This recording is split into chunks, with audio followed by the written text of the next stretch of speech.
ਦਰਸ਼ਕੋ break ਤੋਂ ਬਾਅਦ ਤੁਹਾਡਾ ਸਭ ਦਾ ਭਰਪੂਰ ਸਵਾਗਤ ਹੈ। ਅੱਜ ਦੇ ਅਹਿਮ ਇਸ਼ੂਜ਼ ਤੇ ਲਿਖਤਾਂ ਤੋਂ ਬਾਅਦ ਹੁਣ ਆਪਾਂ ਗੱਲਬਾਤ ਕਰਾਂਗੇ ਗੁਰਬਾਣੀ ਵਿਚਾਰਾਂ ਦੀਆਂ, ਕੁਝ ਮੈਂ ਵੀ ਸਾਂਝਾ ਕਰਨਾ ਚਾਹੁੰਦੀ ਹਾਂ। ਸੋ ਟੀਚਰ ਨਹੀਂ ਕਰੀਦੀ ਬੰਦਾ ਮਾੜਾ ਦੇਖ ਕੇ, ਟੀਚਰ ਨਹੀਂ ਕਰੀਦੀ ਬੰਦਾ ਮਾੜਾ ਦੇਖ ਕੇ, ਉਹ ਮਾੜਾ ਬੰਦਾ ਵੀ ਅਸਮਾਨ ਨੂੰ ਛੂ ਲੈਂਦਾ।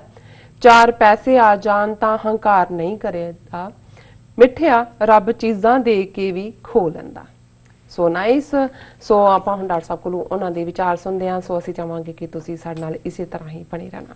ਦੇਖਣ ਸੁਣਨ ਲਈ ਤੁਹਾਡਾ ਸਭ ਦਾ ਬਹੁਤ ਬਹੁਤ ਸ਼ੁਕਰੀਆ ਜੀ। ਡਾਕਟਰ ਸਾਹਿਬ ਕੀ ਕਹਿਣਾ ਚਾਹੋਗੇ? ਦੇਖੋ, ਅਸੀਂ ਵੀਰਵਾਰ ਦੇ ਪ੍ਰੋਗਰਾਮ 'ਚ ਭਗਤ ਬਾਣੀ ਦੀ ਵਿਚਾਰ ਕਰਦੇ ਹਾਂ ਜੀ, ਔਰ ਅੱਜ ਭਗਤ ਬੇਣੀ ਜੀ ਦਾ ਤੀਸਰਾ ਸ਼ਬਦ, 3 ਸ਼ਬਦ ਜਿਹੜੇ ਉਹਨਾਂ ਦੇ ਗੁਰੂ ਗ੍ਰੰਥ ਸਾਹਿਬ 'ਚ ਨੇ, 2 ਅਸੀਂ ਵਿਚਾਰੇ ਨੇ, ਬਿਲਕੁਲ ਤੀਸਰੇ ਸ਼ਬਦ ਦੀ ਵਿਚਾਰ ਕਰ ਰਹੇ ਜੀ। ਪਰ ਇਸ ਦੀ ਗੱਲ ਕਰਨ ਤੋਂ ਪਹਿਲਾਂ ਜੋ ਤੁਸੀਂ ਕਿਹਾ, ਇਸ ਪ੍ਰਥਾਏ ਬਾਬਾ ਫਰੀਦ ਜੀ ਦਾ ਇੱਕ ਸ਼ਲੋਕ ਹੈ ਗੁਰੂ ਗ੍ਰੰਥ ਸਾਹਿਬ 'ਚ, ਫਰੀਦਾ ਖਾਕ ਨਾ ਨਿੰਦੀਐ, ਖਾਕੂ ਜੇੜ ਨਾ ਕੋਏ, ਜੀਵਦਿਆਂ ਪੈਰਾਂ ਤਲੇ ਮੋਇਆ ਉੱਪਰ ਹੋਏ।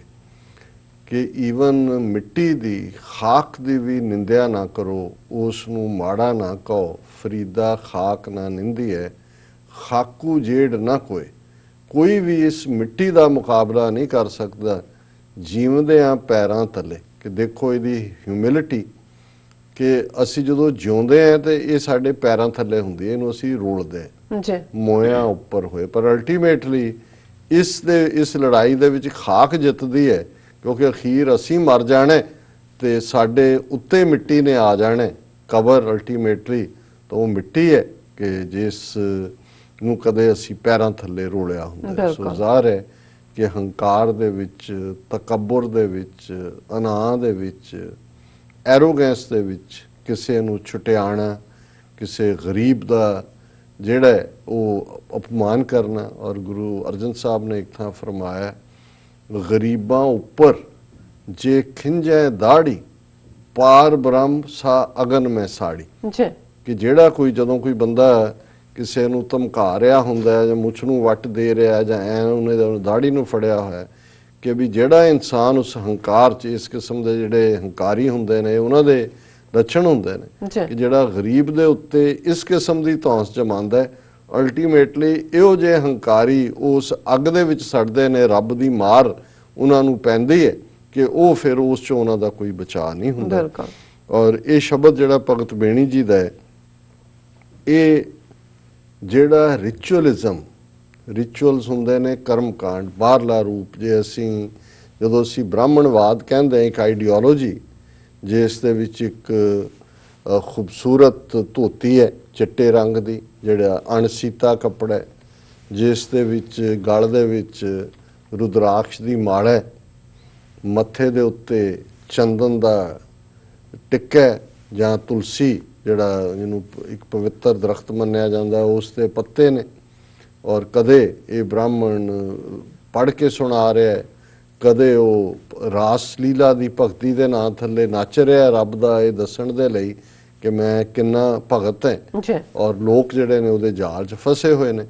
ਪਰ ਇਹ ਸਾਰੇ ਬਾਹਰਲੇ ਕਰਮ ਕਾਂਡ ਕਰਨ ਵਾਲੇ ਬ੍ਰਾਹਮਣ ਦੇ ਅੰਦਰ ਕਿਵੇਂ ਮਾੜੀ ਅੱਖ ਹੈ, ਕਿਵੇਂ ਉਹ ਕਰਪਟ ਹੈ, ਕਿਵੇਂ ਉਹ ਦੂਸਰਿਆਂ ਦਾ ਨੂੰ ਐਕਸਪਲੋਇਟ ਕਰਕੇ ਉਹਨਾਂ ਦਾ ਧਨ ਖੋਣਾ ਚਾਹੁੰਦਾ, ਉਸ ਦੇ ਲਈ ਇਸ ਕਿਸਮ ਦੇ ਪਖੰਡ ਕਰਦਾ ਹੈ ਔਰ ਇਸ ਕਿਸਮ ਦਾ ਦੰਭ ਕਰਦਾ ਹੈ। ਉਹ ਇਵੇਂ ਹੀ ਹੈ ਜਿਵੇਂ ਬਗਲਾ ਜਿਹੜਾ ਹੈ ਉਹ ਐਨ ਇੱਕ ਲੱਤ ਦੇ ਪਾਰ ਖਲੋਤਾ ਹੁੰਦਾ ਦਰਿਆ ਦੇ ਕੰਢੇ, ਜਿਵੇਂ ਉਹ ਸਮਾਧੀ ਲਾ ਕੇ ਬੰਦਗੀ ਕਰ ਰਿਹਾ ਹੋਏ, ਪਰ ਜੋ ਹੀ ਮੱਛੀ ਪਾਣੀ ਦੇ ਉੱਪਰ ਆਉਂਦੀ ਹੈ ਸਾਹ ਲੈਣ ਦੇ ਲਈ, ਉਹ ਮੱਛੀ ਨੂੰ ਫੜ ਕੇ ਫੇਰ ਉਵੇਂ ਖਲੋ ਜਾਂਦਾ ਹੈ। ਸੋ ਇਹ ਸਾਰੇ ਹੀ ਜਿਹੜੇ ਮੈਟਾਫਰ ਨੇ, ਅਲੰਕਾਰ ਨੇ ਜਾਂ ਉਦਾਹਰਨਾਂ ਨੇ, ਭਗਤ ਬੇਣੀ ਜੀ ਨੇ ਇਸ ਸ਼ਬਦ ਦੇ ਵਿੱਚ ਇਸਤੇਮਾਲ ਕੀਤੀਆਂ। ਔਰ ਅਖੀਰ 'ਚ ਉਹਨਾਂ ਨੇ ਕਿਹਾ ਵੀ ਅਲਟੀਮੇਟਲੀ ਜਿਹੜੀ ਸੱਚੀ ਰੱਬ ਨਾਲ ਮੁਹੱਬਤ ਹੈ, ਸੱਚਾ ਇਸ਼ਕ ਹੈ, ਜਿਹੜਾ ਜਿਨ੍ਹਾਂ ਨੇ ਉਸ ਨੂੰ ਪਾ ਲਿਆ, ਉਹੀ ਰੱਬ ਦੇ ਰਸਤੇ ਦੇ ਸੱਚੇ ਜਿਹੜੇ ਨੇ ਉਹ ਪਾਂਧੀ ਵੀ ਨੇ ਔਰ ਉਸ ਦੇ ਸੱਚੇ ਪਿਆਰੇ ਵੀ ਨੇ। ਔਰ ਪ੍ਰਭਾਤੀ ਭਗਤ ਬੇਣੀ ਜੀ ਕੀ ਇੱਕ ਓੰਕਾਰ ਸਤਿਗੁਰ ਪ੍ਰਸਾਦ, ਤਨ ਚੰਦਨ ਮਸਤਕ ਪਾਤੀ, ਰਿਦ ਅੰਤਰ ਕਰ ਤਲ ਕਾਤੀ, ਠੱਗ ਦ੍ਰਿਸ਼ਟ ਬੱਗਾ ਲਿਵ ਲਾਗਾ, ਦੇਖ ਬੈਸਣੋ ਪ੍ਰਾਨ ਮੁਖ ਭਾਗਾ, ਕਲ ਭਗਵਤ ਬੰਦ ਚਿਰਾਮੰਗ ਕਰੂਰ ਦ੍ਰਿਸ਼ਟ ਰਤਾ ਨਿਸ ਬਾਦੰਗ ਰਹਾਓ। ਜਿਵੇਂ ਰਹਾਓ ਦੀ ਤੁਕ ਸੈਂਟਰਲ ਆਈਡੀਆ ਹੁੰਦਾ ਹੈ। ਸੋ ਭਗਤ ਜੀ ਫਰਮਾਉਂਦੇ ਨੇ ਕਿ ਇਹ ਇਸ ਕਿਸਮ ਦਾ ਪਖੰਡੀ ਜਿਹੜਾ ਮੂਰਤੀ ਦੇ ਸਾਹਮਣੇ ਲੰਬਾ ਚਿਰ ਲੰਮਾ ਪਿਆ ਰਹਿੰਦਾ ਹੈ। ਕਲ ਭਗਵਤ ਬੰਦ ਚਿਰਾਮੰਗ ਕਿ ਚਿਰ ਤੱਕ ਮੂਰਤੀ ਦੇ ਸਾਹਮਣੇ ਪਿਆ ਰਹਿੰਦਾ ਹੈ। ਕਰੂਰ ਦ੍ਰਿਸ਼ਟ, ਪਰ ਇਹਦੀ ਅੱਖ ਟੇਢੀ ਹੈ, ਅੱਖ ਦੇ ਵਿੱਚ ਸੂਰ ਦਾ ਵਾਲ ਹੈ, ਅੱਖ ਮੈੜੀ ਹੈ ਇਹਦੀ। ਕਰੂਰ ਦ੍ਰਿਸ਼ਟ ਜ਼ਾਲਮਾ ਨਾ ਅੱਖ ਹੈ। ਰਤਾ ਨਿਸਬਾਦੰਗ, ਇਹ ਦਿਨ ਰਾਤ ਜਿਹੜਾ ਮਾਇਆ ਦੀ ਦੌੜ ਦੇ ਵਿੱਚ, ਮਾਇਆ ਦੇ ਝਗੜੇ ਦੇ ਵਿੱਚ, ਮਾਇਆ ਦੀ ਉਧੇੜ ਬੁਣ ਦੇ ਵਿੱਚ ਰਹਿੰਦਾ ਹੈ। ਔਰ ਫਿਰ ਉਹਦਾ ਬਾਹਰਲਾ ਰੂਪ ਬਿਆਨ ਕੀਤਾ ਤਨ ਚੰਦਨ, ਕਿ ਸਰੀਰ ਦੇ ਉੱਤੇ ਉਹਨੇ ਚੰਦਨ ਦਾ ਲੇਪ ਕੀਤਾ ਹੋਇਆ ਹੈ। ਮਸਤਕ ਪਾਤੀ, ਉਹਦੇ ਮੱਥੇ ਤੇ ਤੁਲਸੀ, ਜਿਹਨੂੰ ਹਰ ਹਿੰਦੂ ਘਰ 'ਚ ਤੁਲਸੀ ਦਾ ਦਰਖਤ ਲੱਗਾ ਹੁੰਦਾ ਸੀ, ਉਹਦੇ ਪੱਤੇ ਉਹਨੂੰ ਪਵਿੱਤਰ ਮੰਨਿਆ ਜਾਂਦਾ ਹੈ। ਪਰ ਇਹਦੇ ਅੰਦਰ ਰਿਦ ਅੰਤਰ ਕਰ ਤਲ, ਹੱਥਾਂ ਦੀਆਂ ਤਲੀਆਂ ਕਾਤੀ ਕੈਂਚੀ ਹੈ। ਇਹਦੇ ਦਿਲ ਦੇ ਅੰਦਰ ਇਹ ਕੈਂਚੀ ਦੀ ਚੱਲ ਰਹੀ ਹੈ, ਮਾਨੋ ਇਹਦੇ ਦਿਲ ਦੇ ਹੱਥਾਂ ਦੇ ਵਿੱਚ ਕੈਂਚੀ ਫੜੀ ਹੋਈ ਹੈ। ਠੱਗ ਦ੍ਰਿਸ਼ਟ ਬੱਗਾ ਲਿਵ ਲਾਗਾ, ਬੱਗਾ ਬਗਲੇ ਨੂੰ ਕਹਿੰਦੇ ਨੇ ਕਿ ਇਹਦੀ ਉਵੇਂ ਹੀ ਨਜ਼ਰ ਦੇ ਵਿੱਚ ਠੱਗੀ ਹੈ, ਜਿਵੇਂ ਬਗਲਾ ਜਿਹੜਾ ਹੈ ਉਹ ਲਿਵ ਲਾ ਕੇ ਖਲੋਤਾ ਹੁੰਦਾ ਹੈ ਮੱਛੀਆਂ ਨੂੰ ਠੱਗਣ ਦੇ ਲਈ। ਦੇਖ ਬੈਸਣੋ ਪ੍ਰਾਣ ਮੁਖ ਭਾਗਾ, ਕਿ ਭਾਈ ਦੇ ਚਿਹਰੇ ਵੱਲ ਦੇਖੋ ਤੇ ਇਵੇਂ ਲੱਗਦਾ ਜਿਵੇਂ ਵਿਸ਼ਨੂੰ ਦਾ ਭਗਤ, ਔਰ ਬਿਲਕੁਲ ਜਿਵੇਂ ਇਹਦੇ ਅੰਦਰ ਕੋਈ ਹਿੰਸਾ ਨਾਂ ਦੀ ਚੀਜ਼ ਨਹੀਂ ਹੈ। ਨਿਤ ਪ੍ਰਤ ਇਸ਼ਨਾਨ ਸਰੀਰੰਗ, ਇਹ ਬ੍ਰਾਹਮਣ ਰੋਜ਼ਾਨਾ ਇਸ਼ਨਾਨ ਕਰਦਾ, ਗੰਗਾ 'ਚ ਨਹਾਏ, ਜਮਨਾ 'ਚ ਨਹਾਏ, ਘਰ ਨਹਾਏ, ਖੂਹ 'ਤੇ ਨਹਾਏ, ਇਹ ਦੱਸਣ ਲਈ ਕਿ ਮੈਂ ਇੱਕ ਪਵਿੱਤਰ ਹੋ ਗਿਆ। ਦੋਏ ਧੋਤੀ ਕਰਮ ਮੁਖ ਖੀਰੰਗ, ਬੋਡੀਆਂ ਸਾਫ ਸੁਥਰੀਆਂ ਇਹਨੇ ਧੋਤੀਆਂ ਰੱਖੀਆਂ ਹੁੰਦੀਆਂ ਨੇ। ਔਰ ਇਹ ਵੀ ਇਹ ਕਹਿੰਦਾ ਕਿ ਖੀਰੰਗ ਕਹਿੰਦੇ ਨੇ ਦੁੱਧ ਨੂੰ, ਕਿ ਮੈਂ ਸਿਰਫ ਜਿਹੜਾ ਦੁੱਧਾ ਧਾਰੀ ਹਾਂ, ਮੈਂ ਦੁੱਧ ਹੀ ਪੀਂਦਾ, ਮੈਂ ਕੋਈ ਹੋਰ ਨੌਨ ਵੈਜ ਨਹੀਂ ਖਾਂਦਾ। ਇਹ ਉਸ ਦਾ ਹਿਰਦੈ ਛੁਰੀ ਸੰਧਿਆਨੀ, ਪਰ ਇਹਦਾ ਦਿਲ ਜਿਹੜਾ ਹੈ ਉਹ ਇਵੇਂ ਹੀ ਛੁਰੀ ਵਾਂਗ ਹੈ, ਜਿਵੇਂ ਕਿ ਉਹਨੇ ਐਨ ਆਪਣਾ ਨਿਸ਼ਾਨਾ ਵਿੱਢਿਆ ਹੋਇਆ ਕਿ ਵੀ ਕਿਹਨੂੰ ਉਹਨੇ ਲੁੱਟਣਾ।